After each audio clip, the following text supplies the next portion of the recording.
ተአምር እኮ ነው ጎበዝ። ወደ ዘብር እየተጓዘን ነው ማሻአላህ የሚለው መኪና መንገዱን በቃ አልሄድም አላል እንቀሳቀስም ማለት ተአምር ዛሬ አየነቀ እነ ተአምራት አሳሾቹ እንግዲህ ያው በየሄዱበት ይሄን ተአምር ያፈልቁታል አይገልጸውም። ያ ጀማዓ እንግዲህ ይሄ መኪና ልንቀሳቀስ ያለው የአላህን ስም ስለያዘ ነው ብሎ አንድ ወገናችን ቲክቶክ ላይ ፖስቶ አገርን ያንጫጫው ነው ያ ጀማዓ። ከዚህ በፊትም እኔ ባይዞይ ትቸው መልስ አንሰጥም ብለን ትተኑ ነበር። ብዙዎቻችንም አልሰራንበትም ቪዲዮ እንደዚህ አይነት ምስል ታየ ተብሎ ብዙ ውጥንቅጥ ብዙ ፌስቡክን መቆሚያ ያሳጥተው ነበር። እንደዚህ አይነት ነገሮችን እነሱ ጋር መመልከት ባይዞይ አዲስ ነገር አይደለም። ሁሉ ጊዜ በተረትረትና በአሉባልታ ነው የሚጓዙት። ነገር ግን ደግሞ አሁን ላይ እየበዛ ይመጣል። አሁን ደግሞ 21ኛው ሴንቸሪ ነው ያ ጀማዓ። እንደዚህ አይነት ስዕል ምናምን ፊክ ነገር ስለ ህዝቡን መቀፈል በቂ ነው። በቂ አይመስላችሁም ያ ጀማዓ? እኔ አይደለሁም ለነዚህ ሰውዬ መልስ የምሰጠው ባይዞይ አንዱ ወይን ራሳቸው እምነት ተከታይ የሆነ አንድ ወገናችን መልስ ሰጥቷቸዋል። እሱን መልስ አብረን እንመልከት። ተአምር እኮ ነው ጎበዝ። ወደ ዘብር እየተጓዘን ነው ማሻአላህ የሚለው መኪና መንገዱን በቃ አልሄድም አላል እንቀሳቀስም ማለት ተአምር ዛሬ አየነቀ ቅዱስ ገብርኤል ወዴት ያስኪደው ይው እሱን መልሱት ወደኋላ። ይሄን መኪና ወደኋላ መልሱትና ሌላ መኪና ይወጣል አሳልፉ። መኪናው ጉልበት ስለሌለው ነው። ማሻአላህ የሚለው መኪና ጽሁፍ ስላለበት ዳጌት አልወጣለ። ገብርኤል ይሄዳችሁ ምንድነው? የት የምትሄደው አንተ? መኪናው ጉልበት ስለሌለው ነው። መኪናው መልሱትና ሌላ መኪና ይወጣል። ማሻአላህ የሚል ጽሁፍ ስላለው መኪናው ዳጌት አልወጣለ። አልንቀሳቀሳለ። አገሩ ታሰረ። የመኪናው ችግር ነው። ምን ለማለት ፈልገ ነው ይነባት? ይሄ ታምር አይደለም ስተት ነው። አረ ያሳፍራል። ማምላክን ጌታን ያሳፍራል። ለማንኛውም በሰላም ግቡ ነው እኔ ምለው። አልሄድም አይመጥነኝም አትመጥነኝም ብሎ ነው ባሱ እምቢ ያለው። እንደዛም ከሆነ ይሁን እሺ። አረ እኔም እኮ ባይዞይ አንዲት የሆነች ነገር ፋፈሽ አድርጌ ሲይ ምናምን በቃ ተአምራቱ ተገለጸ ብልኮ አሪፍ ገቢ የሆነ ነበር። ምን ታስባላችሁ? ልጀምር እንደ ነው ጀማዓዎች አሪፍ ሸቃላ የሚወጣው ይመስላችሁ? በቃ ቢዝነስ አደረጉት እኮ ያ ጀማዓ። ምንድነው እንደዚህ አይነት ነገር? ነጮቹ ባይዞይ አሁን በማሳያችሁ ቪዲዮ ነጮቹ ሶላት እንኳን የሚሰግድ ሰው ጋር እንዴት አይነት ተመስጦ እንደሚያደርጉ ትመለከታላችሁ ያ ጀማዓ። አንድ ወደ አፍጋኒስታን ለጉብኝት የሄደ ፈረንጅ እንግዲህ ሶላት የሚሰግድን አንድ ግለሰብ አይቶ ያሳየው ሪአክሽን በመላው ዓለም መነጋገሪያ ሆኗል። ቪዲዮውን አብረን እንመልከት። በአላህ ላይ ያለው የእምነት ጥንካሬ በጣም ገርሞታል። እንደምትመለከቱት ሶላት እየሰገደ ነው ይለናል። ይዘው በአፍጋኒስታን ጉብኝት እያደረገ ለስራ አንድ የትራክ ሹፌር ያገኛል። እናም እዚህ ጋር የምትመለከቱት የሚሰግደው የትራክ ሹፌር ይለናል። ሰዓት በደረሰ ቁጥር የትም ይሆናታል እንጂ እችን ትራክ መኪና አቁሞ ይሰግዳል። ምን አይነት እምነት ነው? ለአላህ ነው የሚሰግደው ይለናል። ይህ የምትመለከቱት ፈረንጁ ሰውዬ ማለት ነው፣ አሊ ይባላል። እናም ልክ እየሄድን ይላል ያቆምና አሁን 5 ሰዓት ሆኗል ሶላት ደርሶብኛል ይልና አለ ቀጥታ ይወርድና ሶላቱን ይሰግዳል። ምን አይነት የእምነት ጥንካሬ ነው እያለው እየተደነቀበት ነው። እንግዲህ እንደምትመለከቱት በመሃል አፍጋኒስታን ነው ይህንን ማየት ያስኩት። በጣም ደስ ብሎኛል እያለ ነው እንግዲህ ስለ አሊ የሶላት ሁኔታ ስላለው የእምነት ጥንካሬ መናገር ያዘው። እናምላችኋለሁ ከዚህ በላይ ዳዕዋ የለም። ይህ ሰው አልነገረውም እንዲህ አድርግም አለው። ቀጥታ ወርዶ ይሰግዳል። በዚህ ብቻ የተማረከው ሰው ይህ ኢንፍሉዌንሰር ቪዲዮን አውጥቶ ይቀርጿል። አሁን ላይ ከሚሊዮኖች በላይ እይታ አግኝቶበታል። ከ90 ሺህ በላይ ደግሞ በዚህ ቪዲዮ ብቻ ላይክ አግኝቶበታል። አሁን ላይ የአሊና የዚህ ቱሪስት ጉብኝት ማለት ነው ብዙዎች እየተቀባበሉት ይገኛሉ ማለት ነው። እናንተ በእምነታችሁ ጠንክሩ እንጂ ማለት ነው ማንም ነው የሚመሰክርላችሁ። ለነዚህ ወገኖቻችን አንድ መልእክት ማስተላለፍ እፈልጋለሁ ያ ጀማዓ። ሃይማኖት የሚሰበከው በተግባር ነው። አንተ ለሌሎች በምታሳየው ስነ ምግባር ባህሪ በምታሳየው የአምልኮ የታማኝነት ነው ሃይማኖት የሚለካው እንጂ ዝም ብሎ በማይረባ ስዕል ሰዎችን መሸወድ ቢዝነስ መስራት በጣም ፌር አይደለም ያ ጀማዓ። ምን ታስባላችሁ እናንተ? እስቲ ሐሳባችሁን ኮሜንት ላይ አስቀምጡልኝ። የገና አባት እስልምናን ተቀበለ። የገና አባት ወይም ሳንታ ክላውስ በመሆን ለረጅም ዓመታት ያገለገለው አውስትራሊያዊ እስልምናን መቀበሉ ተነግሯል።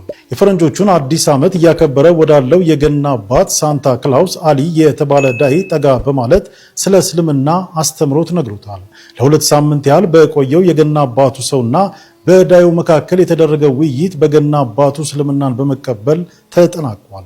በአውስትራሊያው የገና አባት እስልምናን የመቀበል ዜና የሰሙ አላህ መልካም ስራውን ይቀበለው ዘንድ ዱዓ አድርገው እንግዲህ ብዙዎች የገና አባት ብለው የሚጠሩት ሰውዬ እንግዲህ እስልምና መቀበሉን እየሰማን ነው የምንገኘው። በጣም ደስ የሚል ዜና ነው። ትልቅ ሰው ነው፣ ረጅም እድሜ የኖረ ሰው ነው። አልሐምዱሊላህ እንግዲህ በስተመጨረሻ አላህ እስልምናን ወፍቆታል። ሌሎች ወገኖቻችንም እስቲ ይሄ ቪዲዮ መዳረስ አለበት ብላችሁ ካሰባችሁ ቪዲዮውን ላይክ አድርጉ፣ እንደዚሁም ደግሞ ሼር እያደረጋችሁ ለወዳጅ ዘመዶቻችሁ አዳርሱት። ተረኛ ኢራን ነች መሰለኝ። በዚህ ጉዳይ ላይ የወጡ 4 ዜናዎችን ይዤላችሁ መጥቻለሁ። ሰሞኑን ቪዲዮ እየለቀኩላችሁ ስላልሆነ እስከ መጨረሻው ኮፒ ሊንክ እያደረጋችሁ ተከታተሉ። የእስራኤሉ ቻናል 13 በዛሬው ዕለት እንደዘገበው ከሆነ አሜሪካ በቬንዙዌላ ላይ የፈጸመችውን አስደናቂ ጥቃት እስራኤል በቅርቡ በኢራን ላይ ትፈጽማለች ሲሉ ዘግበዋል። ትራምፕ በበኩሉ በዛሬው ዕለት እንዳለም ከሆነ በኢራን ውስጥ እየተደረገ ባለው ህዝባዊ አመጽ ላይ ኢራን የምትወስደውን እርምጃ አሁንም ቢሆን በንቃት እየተከታተለን እንገኛለን። ኢራን በንጹሃን ላይ የምትፈጽመውን ጥቃት የምትቀጥል ከሆነ ቀጥታ ገብተን እንታደጋቸዋለን ብሏል። ይሄ ብቻ ሳይሆን አንዳንድ እንቅስቃሴዎችም እየታዩ ይገኛሉ። የኢራን ሚሊተሪ ፔጆች እና አንዳንድ ቻናሎች ዛሬ ሙሉ ለሙሉ በሚባል መልኩ ኢራን ላይ ጥቃት የሚሰነዝር ማንኛውም አካል ምን እንደሚያጋጥመው እያሉ በባለፈው የ12 ቀኑ የእስራኤልና የኢራን ጦርነት ጊዜ የነበሩ የሚሳኤል ትዕይንቶችን እየጋበዙ ይገኛሉ። ፑቲን በበኩሉ ደግሞ አሜሪካ አብሯት የሚሰራ አጋር ሀገር ሳይሆን የምትፈልገው ከኋላ የምትከተላት የምትታዘዛት ባሪያ ሀገር ነው የምትፈልገው ብሎ በዛሬው ዕለት ተናግሯል። ይህም ትኩረት የሳቡ ጉዳዮች ሆነዋል። የትኛው አስገረማችሁ? የእናንተንም ሀሳብ አስቀምጡ። ኢራን ላይ ጥቃት ይሰነዘር ይሆን? በነገ ወይም ደግሞ ከነገ በስቲያ በዚህ ሰሞን የምናየው ይሆናል። በደንብ ሼር፣ ኮፒ ሊንክ፣ ሪፖስት እያደረጋችሁ አዳርሱት። በሃይማኖት ወይም በሃይማኖቴ መጋባት ሙስሊም ማግባት ይችላል። ክርስቲያን ሴት ማስቀየር አሪፍ ነው። ሙስሊም አይችልም። ክርስቲያን ሴት ማግባት ይችላል። በአላህ አጋር የሆኑ ሴቶችን እስከሚያምኑ ድረስ አታግባቸው። ከአጋሪቱ ምንም ደንቃችሁ ያመነችው ባሪያ በእርግጥ በላጭ ናት ይላል። ለአጋሪ ወንዶችም እስከሚያምኑ ድረስ አትዳሩላቸው። ከአጋሪው ጌታ ምንም ቢደንቃችሁ ምዕመኑ ባሪያ በላጭ ነው ይላል። ምን መሰለህ አሁን ይሄ ኮንሰፕቱ ይሄ የቁርአን ቃል ነው። በአላህ አላጋሩም እኮ ክርስቲያን እኮ እሱ እኮ አሁን በድሮ ራሱ ባይብል ራሱ ማለት ነው። ኦኬ ቁርአን አፕዴት አለው እንዴ? አዎ አፕዴት እኮ አይደለም። 4 ከቁርአን በፊት 3 ወርዷል አይደለም? እነሱ እንዳለ የሚያመለክቱት አንድ አላህ ላይ ነው። ግን ደግሞ ይሄ ሩሉ ነው ህጉን የተቀየረ። ውይይታቸውን እንደሰማችሁት ነው። እኔ እንኳን በዚህ ርዕስ ላይ ለማውራት ሳይሆን አንድ ነገርን ለማሳሰብ ነው። እንደምትመለከቱት በዚህ መልኩ ተሰብስበው ያወሩ ያለበት ጉዳይ በጣም አሳሳቢ፣ እውቀት ያላቸው ዒልም ያላቸው ሰዎች የነሱን ንግግር የሚፈልግ የዑለሞችን ፈትዋ የሚፈልግ የሆነ ጉዳይ ነው። ነገር ግን ዲን ላይ ሲሆን ሸሪዓ ላይ ሲሆን ሁሉም ሰው እንደምትመለከቱት የራሱን ሐሳብና አስተያየት ያስቀምጥበታል። የእስልምና እምነት ተከታይም ከእስልምና እምነት ውጭ ያሉትም በዚህ መልኩ ተሰብስበው አንዱ ይቻላል አንዱ አይቻልም እያሉ ስለ ዲን ስለ ሸሪዓ በዚህ አይነት መልኩ እያወሩ ነው።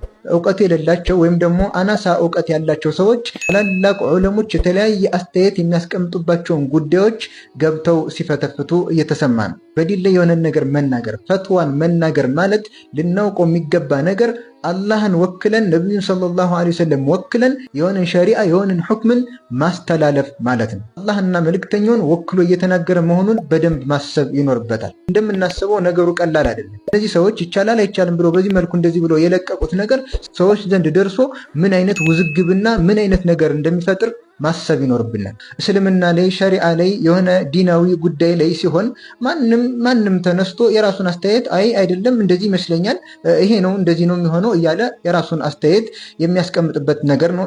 ይህ ተግባር ደግሞ በሙስሊሙ ላይ ትልቅ አደጋን የሚፈጥር ነገር ስለሆነ በጣም ልንጠነቀቅ ይገባል። አንድ ግልጽ የሆነ ምሳሌ እንውሰድ። እዚህ ፖድካስት ላይ የተሰበሰቡ ሰዎች የሆነ ሰው ኩላሊቱን ታሟል፣ ስለዚህ ምን አይነት መድኃኒትን ይውሰድ በሚል ጥያቄ ቢቀርብላቸው ይህንን መድኃኒት መውሰድ ያለበት አይደለም ይህንን መውሰድ ያለበት እየተባለ እርስ በርሳቸው ይነጋገሩበታል። ሁሉም የመሰለውን ሀሳብ ማቅረብ ይችላል። ወይም ደግሞ ለምሳሌ የሆነ ሰው እግሩን ቢታመም አንደኛው እግሩ መቆረጥ ነው ያለበት፣ ሌላኛው ደግሞ መቆረጥ አያስፈልገውም እያለ የራሳቸውን አስተያየት በሰዎች ላይ የሕክምና ባለሙያዎችን ተክተው መናገር ይችላሉ። እዚህ ላይ የሚዳፈር አካል አለ? እውቀቱ የለኝም ብለው ራሳቸውን ይቆጥባሉ። ወደ ዲን ስንመጣ ግን የተለያየ አይነት አስተሳሰብ ያለው ሰው ሁሉ እኔም መናገር አለብኝ ብሎ በሚፈልገው መልኩ የራሱን አስተሳሰብ ሲገልጽ ይሰማል። የማናውቀው ጉዳይ ሲገጥመን ልክ የሕክምናውን ጉዳይ ወደ ባለሙያዎቹ ወደ ሐኪሞቹ እንደምናስተላልፈው ሁሉ ሸሪዓዊ ጉዳይ ዲናዊ ጉዳይ ሲሆንም ደግሞ ባለቤቶች አሉት። ወደ እነሱ መልሶ መጠየቅ ይቻላል። አላህም ቁርአን ላይ ፈስአሉ አህለ ዚክሪ ኢንኩንቱም ላ ተዕለሙን የማታውቁትን ነገር የእውቀት ባለቤቶችን ጠይቁ ብሎ አህለ ዚክር አህለ ልዕልሞች የእውቀት ባለቤቶች እንዲጠየቁ ነው አላህ ያዘዘው። በተለያዩ የፖድካስት ፕሮግራሞች ላይ ከፕሮግራማቸው ጋር የማይገናኝን ነገር በድንገት የገባን የዲናዊ ጉዳይን ለጊዜው ማቆየት እንጂ በዛው ርዕሱ ከተነሳ ላይ ቀር ብሎ በዚህ አይነት መልኩ የተወዛገበ የሆነን ሐሳብ ለህዝብ ማቅረብ በጣም የተሳሳተ የሆነ ስራ ነው። በዲን ላይም ደግሞ አጉል የሆነ ድፍረትን ያሳያል። ፖድካስቱ የተዘጋጀው ስራዬ ተብሎ ለዚህ ጉዳይም ከሆነ በዚህ ጉዳይ ላይ ማውራት የሚገባቸው አካሎችን ጋብዞ ርዕሱን በደንብ እያነሱ ትክክለኛ ሸሪዓዊ ግንዛቤ ለህዝብ እንዲያስጨብጡ ማድረግ ነው። ከዚህ ውጭ ይህ ተግባር ምንም አይነት የሚጠቅመው ነገር የለም። እንዲሁም ህዝብን ግራ የሚያጋባና ያልሆነ የሆነ ተግባር ነው። ስለዚህ ሁላችንም ከእንደዚህ አይነት ተግባራት ልንጠነቀቅ ይገባል። ከእውቀት ባለቤቶች በዚሁ ላይ ጊዜያቸውን ከፈጁ የእውቀት ባለቤቶች እውቀትን ልንወስድ ይገባል። ወሰላሙ አለይኩም ወረሕመቱላሂ ወበረካቱ። ከቁርአን አያዎች ሁሉ በጣም ተስፋ የሚሰጠው የቁርአን አያ ይህ የቁርአን አያ ነው። ምን ይላል? ቁል ያ ዒባዲየ አለዚነ አስረፉ ዐላ አንፉሲሂም لا تقنطوا من رحمة الله إن الله يغفر الذنوب جميعا إنه هو الغفور الرحيم. إن أنت باروتشوي بلاتشوي إلى الله نبي صلى الله عليه وسلم بلاتشو أنت محمد يا عبادي الذين أسرفوا على أنفسهم بنفساتشو لاي بكنة يا بزوي هونو በወንጀል የተጥለቀለቁ የሆኑ ባሮች ሆይ لا تقنطوا من رحمة الله ከአላህ ረሕመት በፍጹም ተስፋ አትቁረጡ ይላል አላህ ሱብሓነሁ ወተዓላ። إن الله يغفر الذنوب جميعا አላህ ወንጀሎችን በሙሉ ይምራል፣ የሚያስቀረው የለም አላህ ሱብሓነሁ ወተዓላ። ሰውየው 70 ዓመት 60 ዓመት ሆኖት በምርኩዝ መጥቶ ነቢይ ሰለላሁ ዐለይሂ ወሰለም ጋር ምን አላቸው? አሁን ሸሃዳ ባደርግ ምንድነው የማገኘው አላቸው። አላህ ሱብሓነሁ ወተዓላ ቁርአን ያወረደ ይተካላቸዋል ወንጀላቸውን በሙሉ يبدل الله سيئاتهم حسنات ወንጀላቸውን በሙሉ በሐሰናት በመልካም ነገር ይተካላቸዋል የሚል ቁርአን ያወረደ አላህ። ይህን ነቢዩ ሰለላሁ ዐለይሂ ወሰለም ሲነግሩት ይህ ሰውዬ ምርኩዙን ይዞ አላሁ አክበር እያለ ነው ጥሏቸው ይሄ ነው። ፉጁራቲ ይሁሉ ወንጀል ይሁሉ መዓት የሰራሁት መጥፎ ስራ ሁሉ ይቀየራል አላቸው። ራስ ሸሃዳውን አደረገና እየፎከረ ነው ሄደው ተክቢራ እያለ በአላህ ላይ ተስፋችን የላቀ መሆን አለበት እስከሰራን